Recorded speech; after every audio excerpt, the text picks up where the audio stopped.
ఏంది మామ, నీకేదో హెల్త్ బాగాలేదని చెప్పారు, రోజు పనికి వెళ్ళకపోతే రెస్ట్ తీసుకోవచ్చు కదా.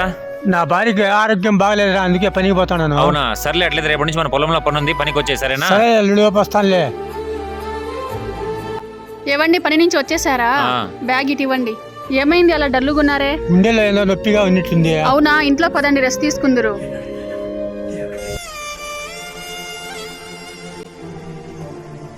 అమ్మా ఆకలిస్తుందమ్మా. తీసుకొని వస్తానమ్మా, అన్నం తీసుకొని వస్తాను. అమ్మా, పిల్లలు ఆకలితో ఉన్నారు, కొంచెం అన్నం పెట్టండి అమ్మా.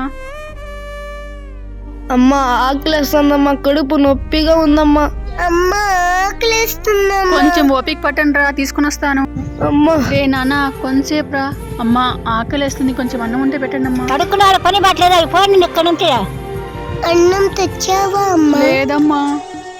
అమ్మా అన్న ఎప్పుడు చచ్చిపోతారమ్మా? ఏం మాట్లాడుతున్నావే, పిచ్చి పట్టిందా నీకు? అది కాదమ్మా, నాన్న చనిపోతే మనకి అందరూ అన్నం పట్టారు కదమ్మా. ఇప్పుడు అన్నీ చనిపోతే మనకి అన్నం దొరుకుతుంది కదమ్మా.